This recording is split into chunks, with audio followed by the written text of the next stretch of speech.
First, I want to commend President Trump and his national security team and our brave and skilled pilots and their crews for a brilliantly executed mission on Saturday night. Second, I want to condemn the selective and unlawful leaking of a report from the Defense Intelligence Agency, which explicitly said was preliminary, was done with low confidence, was done with numerous intelligence gaps that could lead to a broad range of conclusions. And I also want to address what I think are the effects of not only the United States' military efforts against Iran, but also the Israeli Defense Forces. You have seen several experts in the last couple of days who I think it's fair to say are not Donald Trump partisans. Use words like effectively destroyed, catastrophic damage, set back for years. That includes Rafael Grossi, the director of the UN's International Atomic Energy Agency. David Albright, a renowned and respected former weapons inspector in this field. Norm Rule, who was the National Intelligence Manager on Iran during the Obama administration. All again use phrases like effectively destroyed, catastrophic damage, set back for years. So without any classified information whatsoever, I think it's safe to say that we have struck a major blow alongside our friends in Israel against Iran's nuclear program that is going to make America safer, our friends in the region safer, and protect the world from the risk of an Iranian nuclear weapon for years. Mr. Chairman, there was a report that the Trump administration is going to limit its briefings to members of Congress because of this leak. Have you pushed back on that? I've seen the report. I'm not aware of that. No one in the Trump administration has raised it with me. I understand their frustration that just hours after that report from the Defense Intelligence Agency was posted to Congress's, it was leaked. Obviously, it was leaked by someone who was trying to put our pilots and their crews and the president and his national security team in the worst light. I don't know if it was from Congress. I don't know if it was from someone inside the administration opposed to the president's policy. But as I said, that report was preliminary. It was done with low confidence. It said it had numerous intelligence gaps. It assumed the worst-case scenario with perfect conditions in Iran. I believe that this mission was a tremendous success and that we have effectively destroyed Iran's nuclear program today. Mr. Chairman, how confident are you that the ceasefire can hold at this point, given especially what you heard in this report? The ceasefire will hold if Iran lives up to its end of the bargain. If Iran starts trying to attack Israel again or to attack U.S. interests in the region again, then both the President and the Prime Minister have said rightly that we will have to go back and we'll have to show Iran once again that we mean business. Senator Conner, the Democrats seem satisfied with this. They have expressed so many reservations about this.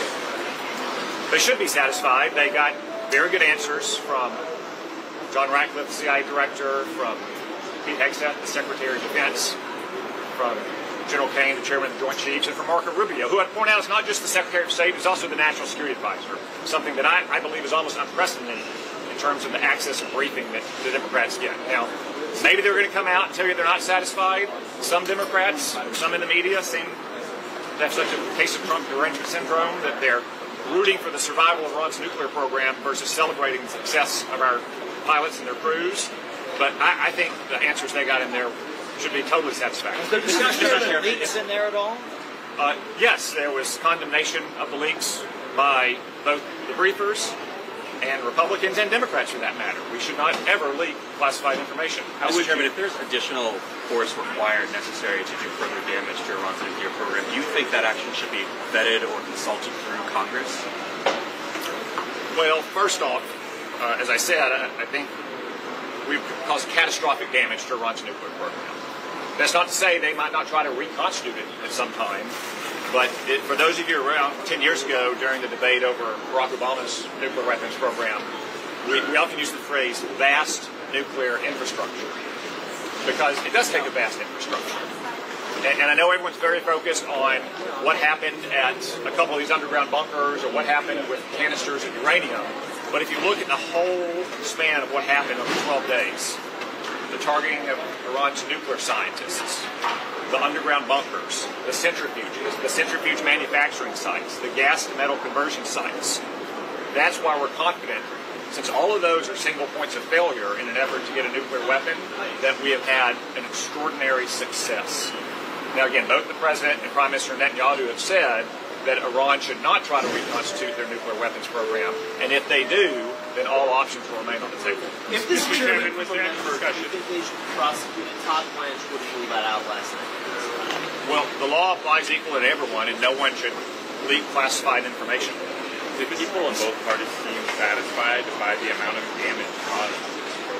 Is there agreement in the room? I think you'll have to ask some of our Democratic colleagues. I suspect those who are satisfied won't stop here, and those who are dissatisfied will stop and explain the reason. Do you have some sense of where the enriched uranium is at this point? Has the intelligence community figured that out at this point? I don't have a comment on that. I will say it was not part of the mission to destroy all their enriched uranium or to seize it or anything else. Again, this is not a Mission Impossible movie. There's not a single thing out there that can be done or not done to allow Iran to get a nuclear weapon.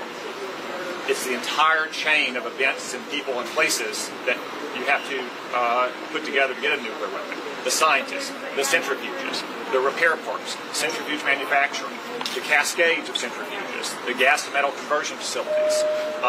But I'm confident the mission is to destroy this. But if that enriched uranium, what are your thoughts on that? Senator Johnson, can you come over to the microphones, please?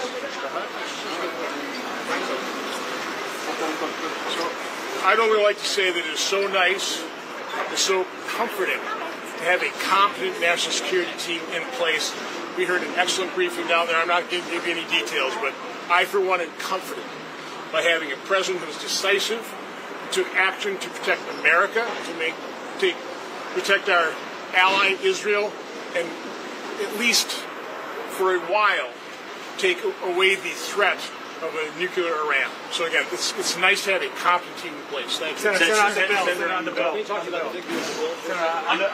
Where, you obviously, you're one of the people who raised the most concerns about it. The leadership says this needs to pass by this weekend, get it on the president's desk by July 4th. Is that the right thing to do, given the public has not seen this bill? This is still being negotiated behind closed doors. Well, first of all, I haven't seen it. Again, there's nothing wrong with leadership setting deadlines to concentrate our efforts, and we're starting to work hard, so we'll stick around and we'll work hard. I'm going to head over to the White House right now. Our discussions are cordial. We all want to accomplish the same goal. I understand the enormous messes the Biden administration left us. An open border, wars raging, 4 years of an average deficit of $1.9 trillion. These things are not easy to deal with, so it's very difficult to clean up after the Democrats' messes. It's a hard thing to do. We're working cooperatively to do it. If it takes a few more days, a few more weeks, that's not a problem. This is an arbitrary deadline. It's been set to make sure that we do all the hard work, and we're trying to do it. Will you proceed even if the bill is not done? Will you vote to proceed? No, because I haven't seen the bill. I've got to see the bill. I want the conference to be able to discuss the bill. I want us to go through every provision, what the scores are, what we should leave in, what we should leave out. And that shouldn't take that long once we have the full bill, but we need the full bill. Again, what the parliamentarian did kind of was a little bit of a hand grenade, but I've been encouraged by what we heard at lunch. I think we can maybe, I don't want to certainly sour anything with the parliamentarian, but it sounds like we can overcome some of those objections and land in the right place here. I'm hoping that can happen. Are you concerned about the growing cost of the bill, though, given so many things have been ruled out of order by the parliamentarian?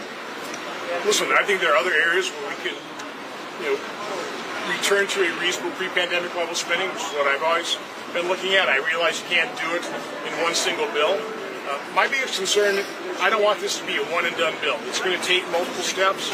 So that's my main thing, is what can we do as a forcing mechanism to make sure that if we do a budget review panel and we do go line by line and program by program, and literally identify things, if we eliminate programs, hundreds of billions of dollars of spending, nobody even notice. I mean, when you go from $4.4 trillion of spending to $7 trillion, don't tell me there's plenty of savings left. We're trying to do something hard. We're trying to do it pretty fast. It'll take time to, and we'll need another bite at the apple here. So again, we're working very cooperatively. I appreciate what the White House administration is doing in terms of helping set up a budget review panel to do that line-by-line, program-by-program review. Again, I'm looking at what's the forcing mechanism, so if we do the hard work, we actually have another bite at the apple to enact those. How much worse will this make the budget deficit, this bill, if it were to become law? How much worse, in your opinion, will this make the deficit? It kind of all depends. One thing that is intriguing is the tariffs are in place. They haven't sparked inflation. I was with Secretary Besson in his office a couple days ago, and maybe something we should contemplate, because right now those are somewhat uncertain, held up in court. Maybe we should actually codify the tariffs. You talk about a revenue source, lower the rates broad the base that is paid for in part by foreign companies and foreign governments. That's not that bad. So again, I'm not a big fan of tariffs. I think President Trump was probably right on this. This might, well, again, it's not codified right now. If we hit a sticking point, that's maybe not a bad place to go in terms of assuring ourselves we have reduced deficits. Now, I really don't want to fund the deep state, but I also don't want to have these massive deficits. So I'm very open. I'm very flexible. I'm focused about we have to stop mortgaging our kids' future. It's unconscionable. It's wrong what we're doing. And again, I know the President shares that same goal. I think our leaders do as well. So again, to emphasize, Democrats, President Biden left us an enormous mess. Dug the hole far deeper than should have been dug. We're trying to dig out of it. That's a hard thing. Are you open to overruling the parliamentarians?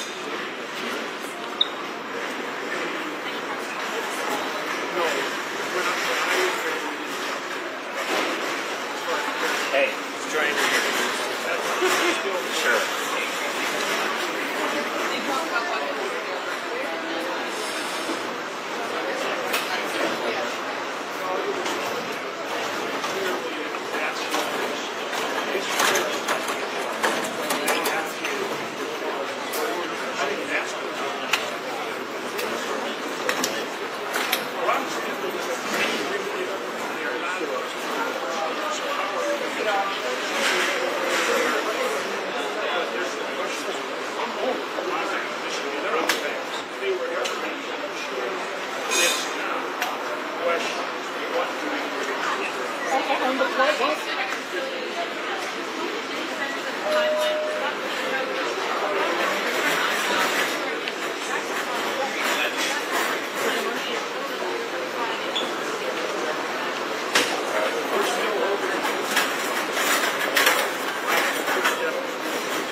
saying we need some more NBC. Right here. Sorry. How you doing?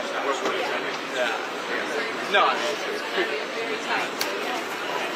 Sure. You're welcome.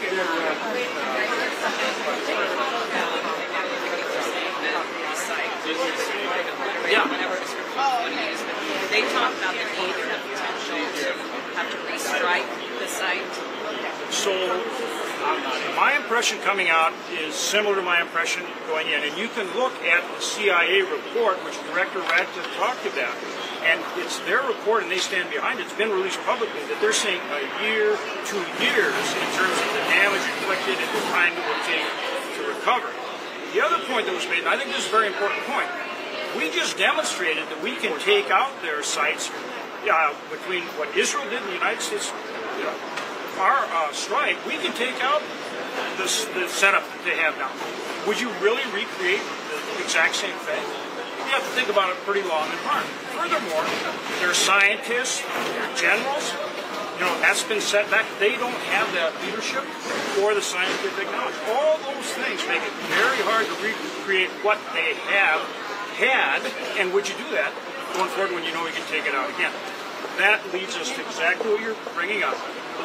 That's why, for the first time, it really appears that maybe you could actually have a negotiation with Iran. They have never lived up to their word. So any negotiation with Iran, you've got to have, it's got to be verifiable. How do you do that? Well, they're pretty much defenseless right now. So if they were ever going to have a legitimate negotiation, one that we could hold them accountable to, that's the opportunity now. And that's really the focus going forward. And so we'll see. You know, when it comes to Iran, we'll see. But it's got to be verifiable. Senator, one quick question on reconciliation, if I may. Yeah. What do you say to those colleagues of yours who want to overrule or fire the parliamentarian in light of the recent news? Well, look, we're working through the parliamentary process. It's complicated, but it's still our belief we'll get through it this weekend and be on the floor voting on the bill. Yes, this weekend? We'll start voting? I believe so. Thank you. Frank. Senator Murphy, can you come to the camera? Senator Murphy, can you come to the camera, please?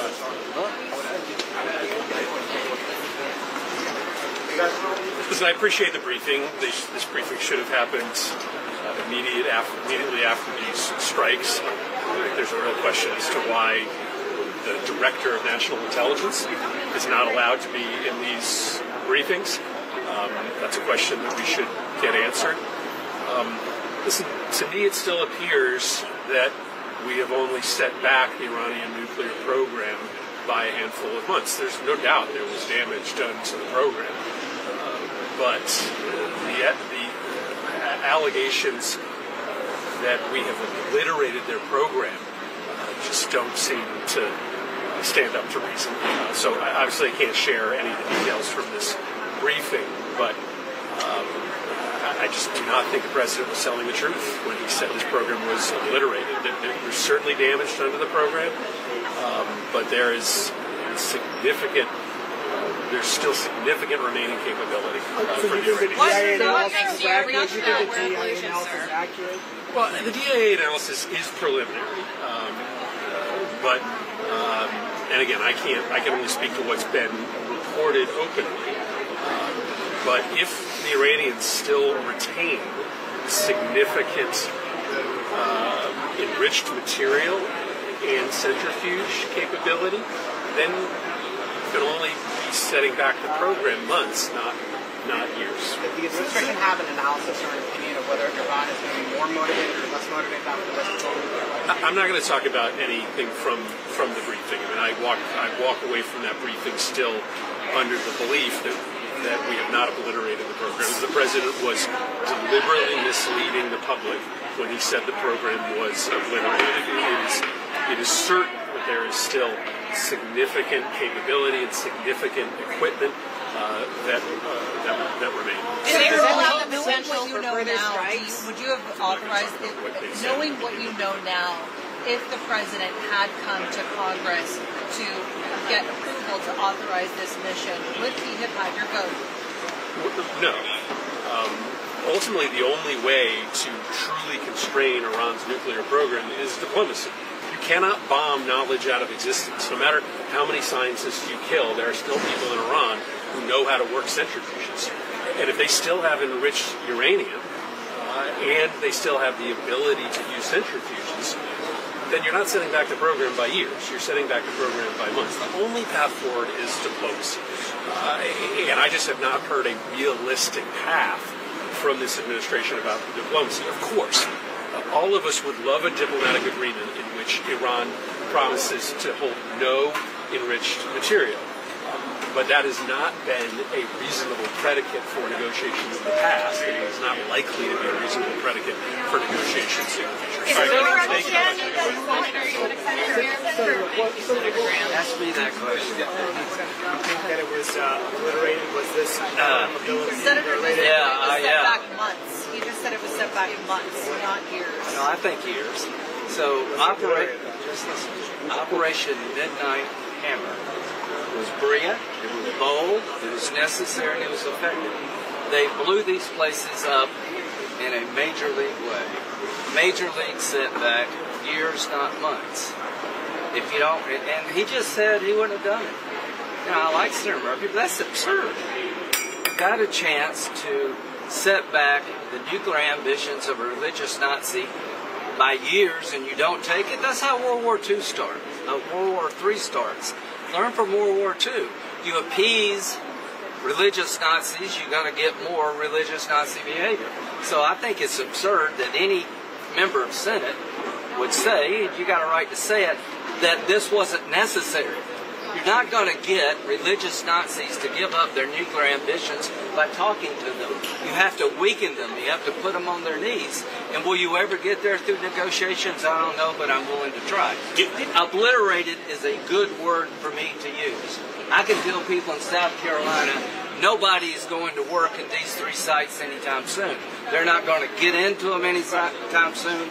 Their operational capability was obliterated. There's nobody working there tonight. It was highly effective. There's no reason to hit those sites anytime soon. None. In the coming years, you said in setback years, does that mean in the coming years there will need to be more U.S. military action? As long as Iran desires to kill all the Jews and us, you got to put that on the table. So the question for all of us is, that happened, what's next? Negotiations. I don't mind negotiating with the Iranians, but I want to start with a simple proposition. Before I sit down with you to negotiate, will you acknowledge Israel has a right to exist as a Jewish state? You don't have to agree with them, you don't have to like them, you can hate their policies, but will you abandon your stated goal of destroying the Jewish state? If they say no, you should sit at the table. So here's the question for the world right now. What's next? Negotiations. If they want to change their policy of trying to destroy Israel and come after us and purify Islam, what have you accomplished in the long run? You've set them back, but I'm looking to change their behavior. Not invade Iran, not to send American troops on the ground, but to insist that the Ayatollah and his henchmen, from this day forward, reject the idea that they will destroy Israel no matter what the negotiations hold. Why would you ask the Jewish state, 80 years after the Holocaust, the 80th anniversary was the end of the Nazi regime in May, to sit down with a bunch of people who want to kill you no matter what you do? So I talked to Rubio, I talked to the administration. Try diplomacy, but if you don't get a commitment up front that Iran from this day forward abandons its stated desire to wipe out Israel, if they're not willing to recognize the Jewish state, you're wasting your time. Are you concerned about this report? Senator Murphy was also just critical of the fact that the Director of National Intelligence, Tulsi Gabbard, was not part of this briefing. Does that impact not at all. The understanding that everybody has? You know, I tried. Senator Murphy opposed pre-invasion sanctions to Russia. I've never seen any action by this man that would stop a bad guy from doing anything. I begged him to get on a sanctions bill to tell Putin what happens if you invade. That was too provocative. So it doesn't matter what Senator Murphy thinks about me or I think about him. Here's where we're at. The program was obliterated at those 3 sites, but they still have ambitions. I don't know where the 900 pounds of highly enriched uranium exists, but it wasn't part of the target set. Are you concerned that in light of that several years, when the administration is saying this is obliterated, it suggests that they're not able to build a weapon. But you're saying in several years, perhaps they'll be able to. That's what I'm saying. They're obliterated today, but you can reconstitute. Isn't the real question, have we obliterated their desire to have a nuclear weapon? As long as they desire one, as long as they want to kill all the Jews, you still have a problem on your hands. I don't want people to think that the site wasn't severely damaged or obliterated. It was. But having said that, I don't want people to think the problem is over, because it's not. They're going to keep trying this as long as they change, until they change their stated goal. Now, will they ever do that? I don't know. There's reporting that the United States, that the Trump administration is planning on briefing Congress less in light of this. Ratcliffe said no one's told him that, no one suggested that. It was a good briefing. I don't know why Gabbard was there, but it was a really to the point that the Director of National Intelligence wasn't there, are you concerned that President Trump specifically and the administration more broadly are not trusting the advice and counsel they're getting from the intelligence community? I'm fine with her. I wanted Ratcliffe. I don't care who's the Director of National Intelligence. I don't hear from the CIA. They're the ones with the assets. But does President Trump trust the CIA right now? Yeah, I think one of the biggest, lack of a better term, winners in this whole deal is Ratcliffe. I mean, the president has high confidence in Ratcliffe. I do too. But I think all of them perform well. But the ultimate question is, let's say it's 2 years. Let's say it's 10 years. Let's say it's pick a number. The threat still exists as long as Iran, as a nation state, desires to purify Islam, destroy the Jewish state, and come after us. That's what people need to remember. I'm not taking away anything from this operation. I applaud it. I think the people who did it are heroes. But I don't want the American people to think that this is over. It is not over until the regime decides to change their attitude and their behavior. Now, are they weakened? Yes. Can negotiations work? Maybe. They've never been this weak. They've never been on their back heels. So if there's ever a time to get a deal with Iran, it's right now. But here's what I think. There's probably never going to be a deal with these people because they'll never give up their ambitions to destroy Israel, purify Islam, and come after us. Senator, does this mean you're not particularly confident that the ceasefire will hold? I asked that question. I don't know what behavior Israel's looking for to consider a breach of the ceasefire. I didn't get an answer to that. But here's what I believe. As long as Iran maintains the position that Israel cannot exist as a state, what do you expect Israel to do? Still normalize relationship between Saudi Arabia and Israel. Is that still okay? You lost me.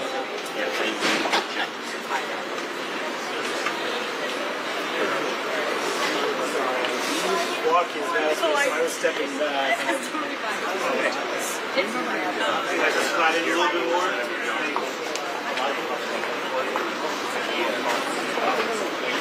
Thank you so much.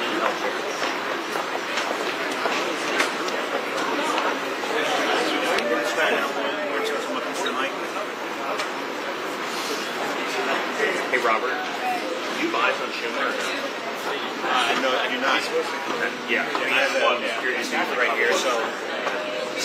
I'm Gracie right here. Hi, Gracie. Is your boss coming?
your I guess assessment of the success of this operation?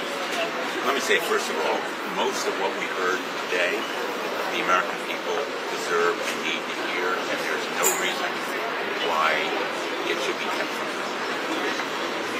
My personal view, based on what I heard, is Iran continues to be a threat. The nuclear armed Iran is a threat to the entire world, an unacceptable threat.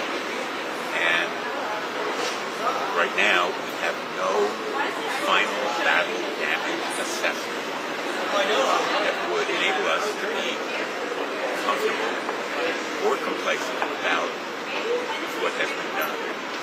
We are very grateful to the military men and women who performed a key military accomplishment that I think will go down in the annals. But their mission was not what they could destroy with the tools that they have. And the final assessment will have to indicate to us whether Iran could reconstitute the centrifuges or nuclear enriched uranium that they have and make a dispersion. See finally what the assessment is. Senators have come out and some of them have said the program was set back months, some of them have said the program was set back years. Is that too premature for anyone to be talking about? The point is, we don't know. Anybody who says we know with certainty is making it up because we have no final battle damage assessment. And certainly, this mission was successful insofar as it extensively destroyed and perhaps severely damaged and set back the Iranian nuclear arms program. But how long and how much it really remains to be determined by the intelligence community itself. And so, frankly, I'm hopeful that we did as much damage as possible. The Iran is an unacceptable threat to the world. I'm rooting for success, but I'm far from comfortable with how much actual damage was done until we finish the final assessment, which our institution is engaged with right now. And I hope they work with the Israelis and others who may not. I know you're convinced right now or unconvinced about the administration's claim that the Iran nuclear program was obliterated. I think obliterated is much too strong because it implies that it couldn't be reconstituted. Somehow it was completely eliminated. Certainly there was serious and perhaps severe damage to it. And the use of those 12 bombs in the sites where they were positioned, I think was serious and substantial. But how much damage was done really need a final assessment. And from what you learned, do you believe Iran is now more movement or less movement? I don't think we have an accurate picture of what Iran's motivation is movement in history. Certainly, they've reacted with measured and temperate response. But whether that's a head fake and a feint, we don't know at this point. I think there is a significant consensus on the world community that Iran is a danger not only to the United States and to Israel, but to the world at large. And I'm hoping that diplomacy now will play a part in reaching an ironclad, verifiable agreement that Iran will abandon this program, but we need to be prepared for the worst, even as we hope for. The president put out a Truth Social post alleging that Democrats leaked the assessment and should be prosecuted. Do you have any reaction to that? I have no reason to think that is your question members of Congress or I can pull it up. He said Democrats specifically. The president is on Truth Social. Well, I have no information about it. Senator, were you given a timeline on when Congress may be given a final assessment? Well, let me put it this way, because I'm not at liberty to talk about what was said, and so far I haven't. The question about how long the final assessment report has to be answered by this administration. And so far, there's been no answer publicly, and the American people certainly. Should the Director of National Intelligence be part of that final assessment? I think everyone and anyone with the capability and knowledge of what that assessment should be. Thank you, Senator. Hey, everybody. Senator, do these strikes set back the Iranian nuclear program months or years? Clearly, damage was inflicted on the Iranian nuclear program, and we do not want Iran to have the capability to build a nuclear weapon. That has been the position of the United States and the overwhelming majority of Democrats and Republicans for decades. It is going to take time to get a final assessment of how much damage. The thing that I've had some concern about is when people jump to a conclusion too early. Clearly, the President making a comment on Saturday night before any assessment of total obliteration. Listen, I hope that is the final assessment. But if not, does that end up providing a false sense of comfort to the American people, for that matter, the world? I was glad to hear members down there stand up for the strength and integrity of our intelligence community, how good they are. I hope that would be reflected more often by this administration and not being willing to blow off or ignore the conclusions of the intelligence community. That is absolutely critical. We do that at our peril. But to get to the point where Iran does not have the ability to enrich uranium that could possibly use for military purposes, you're going to need diplomacy. You're going to need inspectors on the ground. It's clear, and again, this was long before this brief, that some of the enriched uranium was never going to be taken out by a bunker buster bomb. Some of that obviously remains in Iran.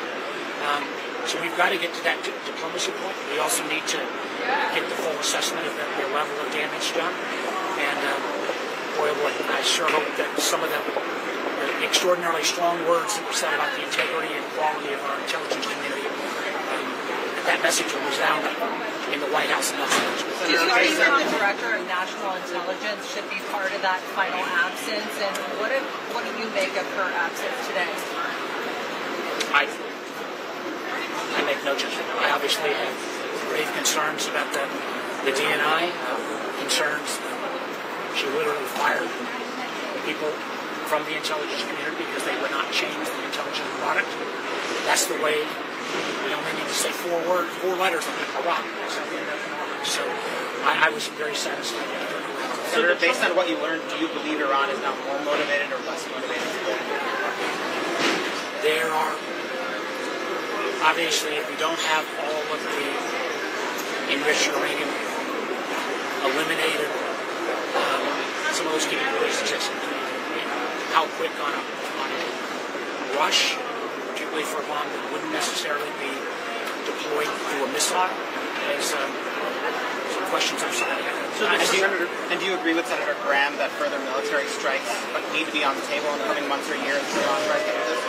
What I think we ought to see is what happens next. And my hope, and again, I'm trying to get people to talk about this, the only way we get certain is with inspectors on the ground, making sure not only about the enriched uranium, but the fact of what this regime, it's a bad regime, might be trying to do in secret. That will only come through diplomacy and the fact that it appears that the United States and Iran are going to enter into those negotiations next week. That's a good thing. Senator Warner, can you share by Congress from the bill, and they're not ruling out prosecuting members of that? Do you think that's appropriate to say right now? I have been extraordinarily consistent. Leaks of any kind should be prosecuted. I simply wish that the administration would adhere to that same level of secrecy about classified information that shouldn't be shared on non-classified channels like Signal, and the fact that we still don't know whether the participants on some of those calls have ever even had their phones scrubbed for malware. That is not practice. Were you aware of the DIA assessment before CNN reported on it?